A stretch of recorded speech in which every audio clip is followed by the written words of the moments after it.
My name is Ruby Diaz. I am a civil and environmental engineer. I'm currently working towards my PhD at the University of Utah. I am working under the supervision of Dr. Ramesh Goel. The name of the project that I will be presenting today is watershed protection by effective removal of nutrients by using bacteria.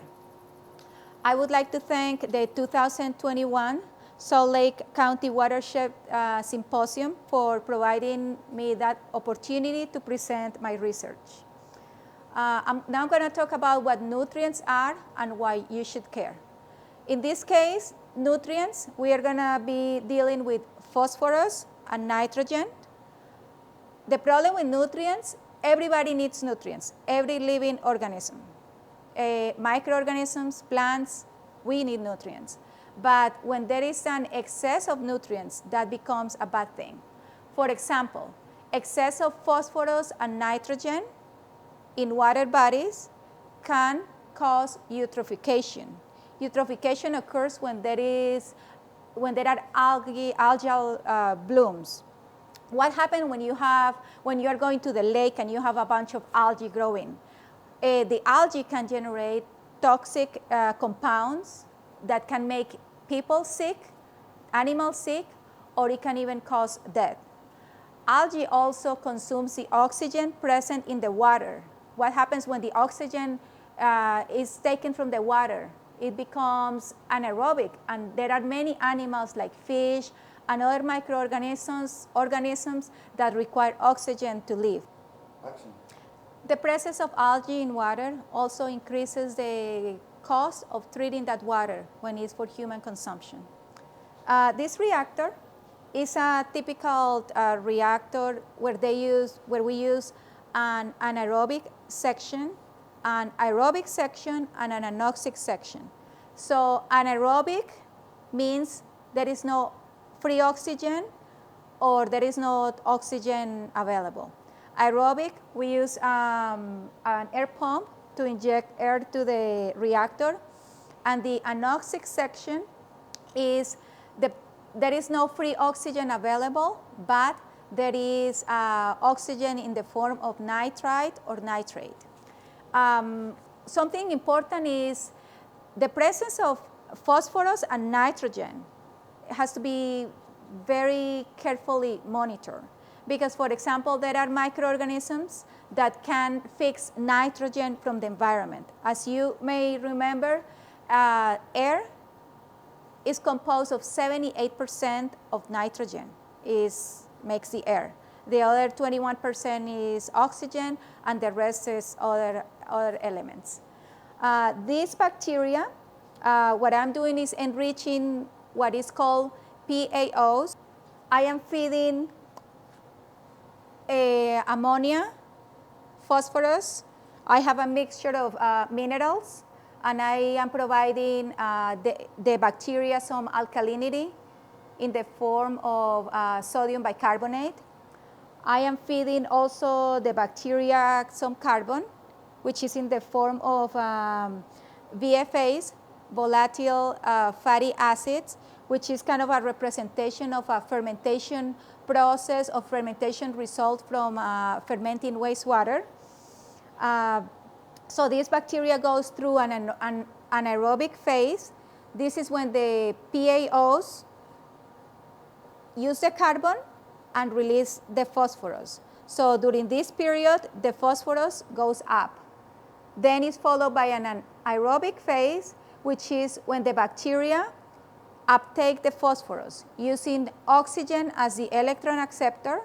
What they do is the bacteria takes the phosphorus, kind of like puts it in the belly, and then the way to get rid of the phosphorus, the bacteria will settle, and I waste a sludge. And when I waste the sludge, I'm actually wasting the phosphorus present in the water.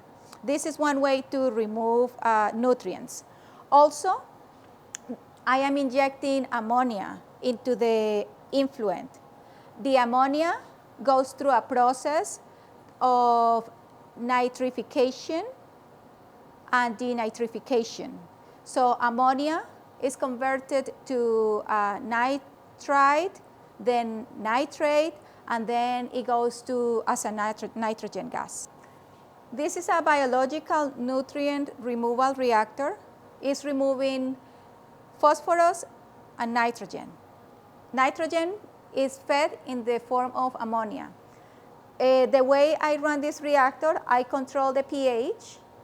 The pH ranges between 7.4 and 7.8. I control the aeration rate. I create an anaerobic zone by injecting nitrogen to purge the oxygen. And I have everything automated with pumps. I have a pump that feeds the carbon at the beginning of the cycle, and I am trying to enhance a bacteria population that takes care of the phosphorus, and also the bacteria population that takes care of the nitrogen. As you can see, this is a very healthy bacteria.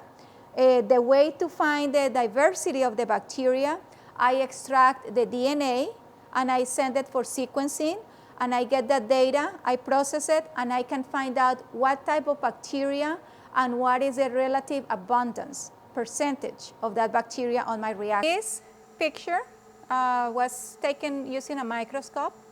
I'm using a technique called DAPI, where we use a fluorescent dye or a fluorescent stain that reacts with the phosphate present in the bacteria, and all the yellow stuff that you can see here, that's a representation of the phosphorus. So that's what they call them, phosphorus accumulating organisms. So you can see that these represent a bunch of microorganisms that accumulate the phosphorus, and when they eat the phosphorus, then they will settle.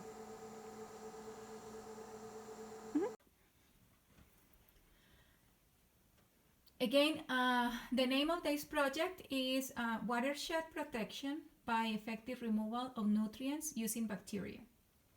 My name is Ruby Diaz, and my advisor is Dr. Ramesh Goel from the University of Utah. Some of the effects of nutrients in water bodies, as I mentioned before, are excessive algal growth. Some of the algae can generate toxins that can affect animals and people. The growth of algae causes low levels of oxygen and possibly the formation of anaerobic conditions in the water, which causes low oxygen and anaerobic conditions cause the suffocation of aquatic life. Also, the presence of nutrients and the formation of algae increases the treatment cost of water used for human consumption. As you can see, the picture shown here is from Chile. About 23 million salmon died due to excessive algal growth. The project consisted in the enhancement of nutrient removal process. Two of the objectives of my project, one was identify what process conditions increase the stability and performance of a biological nutrient removal, BNR process. And the second one is to study the effects that different volatile fatty acids have on the performance of BNR and its microbial community. So the volatile fatty acids are a resource that comes from fermentation of wastewater. So we are actually enhancing the performance of the system. This slide shows the optimal process conditions that I use for the reactor to perform the biological nutrient removal. The hydraulic retention time that I used was 20 hours. The sludge retention time was 20 days. So the sludge retention time depends on the type of microorganisms that I was trying to grow. Since I have nitrifiers that are slow growing organisms, I had to increase the sludge retention time to accommodate their slow growth. The reactor was maintained at a pH range between 7.4 and 7.8. The alkalinity that I used for the reactor was about 11 milligrams per liter of sodium bicarbonate per milligram per liter of ammonia. This value was considerably higher than the theoretical value provided in literature. The reactor was maintained at room temperature, about 21 plus or minus 1 grade Celsius. The COD combination, the first one that I used, was acetic acid, propionic acid, and butyric acid, plus valeric acid. These are usually products of fermentation of wastewater. Volatile fatty acids are produced from anaerobic digestion of wastewater through the treatment of the incoming organic waste. VFAs are a potential renewable carbon source, and when used in nutrient removal systems like this one, it is a more environmentally friendly way to remove nutrients from water. This slide shows the phosphorus removal mechanism performed by PAOs, which is polyphosphate accumulating organisms. We have in the nutrient removal reactor, we had the anaerobic phase, the aerobic phase, followed by the anoxic phase. So during the anaerobic phase, PAOs uptake the VFAs or volatile fatty acids and store them as PHA. The energy that is needed for this process comes from the stored polyphosphate or the glycogen. During this phase, there is a carbon uptake and then there is a phosphorus release. Then during the aerobic phase, the accumulated PHA is oxidized by the use of oxygen, and the oxygen here is used as an electron acceptor. In the aerobic phase, there is an uptake of phosphorus greater than the phosphorus release in the previous anaerobic phase. And then this stage is followed in the reactor that I am running, is followed by an anoxic phase. During the anoxic phase, there are some microorganisms called DPAOs, which are called denitrifying phosphorus accumulating organisms, and those can also perform phosphorus uptake using nitrite or nitrate as the electron acceptor. So this is kind of like the explanation of how phosphorus removal takes place in the reactor. Ammonia is converted to a nitrite, and then nitrite is converted to nitrate. Some of the bacteria that converts ammonia to nitrite is called ammonia oxidizing bacteria. And some of the bacteria that converts nitrite to nitrate are called nitrite oxidizing bacteria. And as you can see in this slide, there are different bacteria that have been identified, and those are the genus. Specifically in the reactor, I was able to identify two nitrifiers, Nitrosonomas and Nitrospira. Their relative abundance were less than 5%. So the yellow part shows all the others bacteria that was identified or unknown, and the green and the red showed the nitrifiers in the reactor.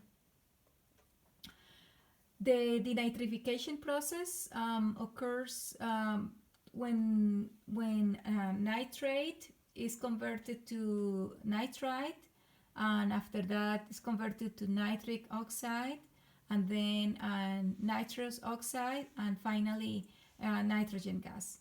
And the names that you see below are the names of some of the denitrifiers that have been identified in wastewater. Specifically, the reactor, I was able to identify only two denitrifiers. So Candidatus acuminibacter is a known denitrifier, and also shows the performance of the reactor in the phosphorus removal phase. So this is about a period of 180 days. At the beginning, the reactor was not stable and it was not performing well. The phosphorus removal was not 100%, was not consistent. It ranged between 70 to like 90%. After I made some modifications, I was able to consistently achieve close to 100% of phosphorus removal, as you can see it. After a little bit after day 100, you can see that the phosphorus went up. That's probably an upset that I had when my pH pump stopped working. This figure shows the ammonia removal in the reactor. After I made some modifications, I have been able to achieve consistently 100% removal of ammonia. This figure shows the total suspended solids and the volatile suspended solids from the reactor. So the total suspended solids have ranged between, like, let's say 3,500 to about 6,000, and the VSS have ranged between 3,000 to 4,500. And you can see after the 100 days the reactor has been performing well. This figure shows the chemical oxygen demand and phosphorus removal in the reactor. After my reactor became stable, after the 100 day, you can see that the chemical oxygen in the effluent has been almost zero. Also has provided good phosphorus removal. Some of the conclusions from the study: enhancement of PAO population in biological nutrient removals can be performed under the right process conditions. I found out that pH plays a critical role in phosphorus removal. Also the sludge retention time, so you have enough time for bacteria that are slow growers to grow.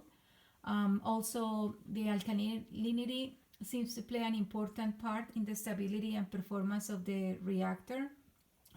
As I mentioned before, the theoretical alkalinity required for nitrification was almost 4 milligrams per liter lower than the experimental alkalinity that I needed to achieve a stable and efficient system. And also the combination of BFAs simulating the products from fermentation can provide a stable and reliable BNR system. Thank you.